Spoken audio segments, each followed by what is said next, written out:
What better time to learn about the brave and heroic Kelmendi tribe than today, as they continue to unite us as one. When I say brave heroes, that's not just me saying it. It is what they're known for, Trimnia e Kelmendit, from the saying, Menja Goshit, Syni Krasniches, Inoti Berishas, Trimnia Kelmendit, Dradia e Shalionit, Jatnia Thochit. Before I start, don't forget to vote for the beautiful Kelmendi family at Eurovision tonight and stay until the end of this video to hear what they represent. Let's go. Kelmendi is one of the most well-known Albanian tribes. From them we have many great warriors, an example is Prekjoli, and of course the legend of Nora e Kelmendi, but also more recent talents such as Majlinda Kelmendi, and one of our greatest leaders, the beloved Ibrahim Rogova, was also a Kelmendi.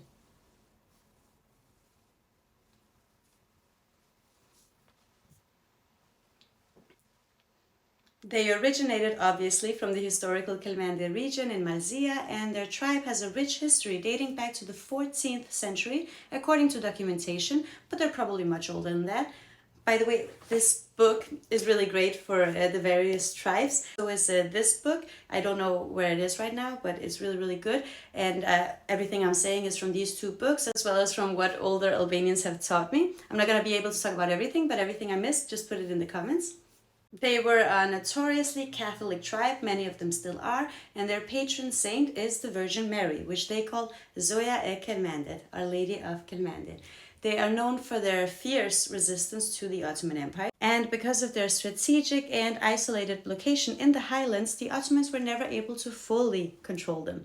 They were even exempted from paying certain taxes. At some point they didn't pay any taxes at all, and they were given a special role by the Ottomans, Derbent status, which meant that they functioned as armed guards of mountain passes and roads over a large area, and they also had the privilege of bearing arms. They were practically born with them, so it was pretty much impossible to take them away. But no matter how much the Ottomans tried to get them on their side, the Kelmendi became a symbol of resistance. The Ottomans tried to expel them several times from their home territory and forcefully settle them somewhere else, but the community returned to its ancestral lands again and again and again.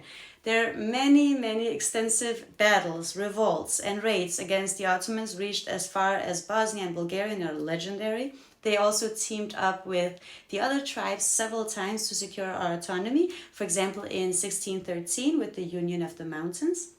We know so much about them because they have been of great interest to foreign visitors, like Edith Durham, who visited them around 1908 and wrote about their achievements and was very fascinated by, for example, their annual climb down from the mountains to the coast during the winter, where they would go down to the plains with all their farm animals and then back up to the mountains every summer again. This was a very long and very hard journey, so very impressive.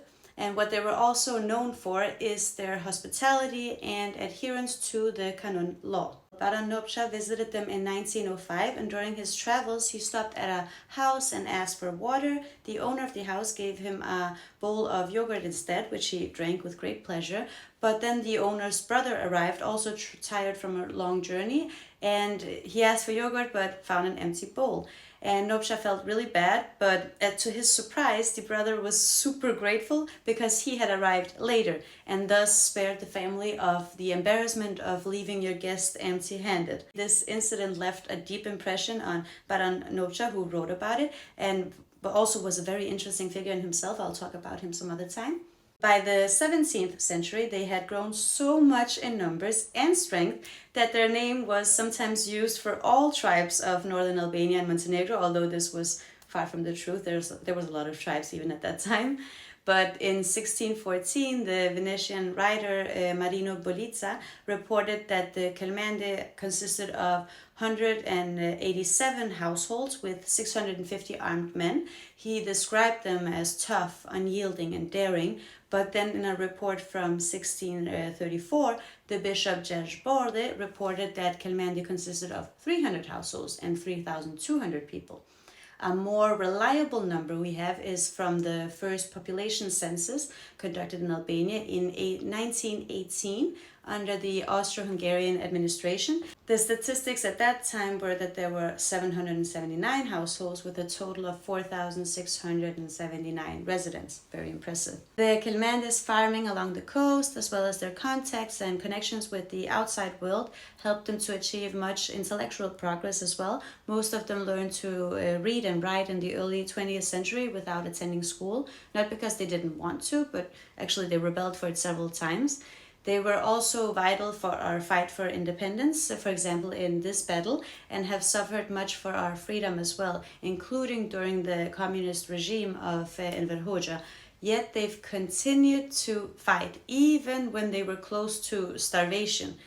So as I said, very patriotic tribe, very brave people. I love them a lot, and today their descendants are scattered around the world, but a lot of them are concentrated in Rogov in Kosovo now. And thus, it's great to see that even in modern times, the Kelmendis stand united. It warms my heart to see them represent us at Eurovision tonight, especially because several members of one family are singing. So they're so in tune with each other, and they have made us so proud. And at Eurovision tonight, they stand as a symbol of Albanian unity, representing that we are one. Because even though Kosovo is not allowed to participate, we are an integral part of Albania and always will be. I hope you learned something, and please don't forget to vote tonight.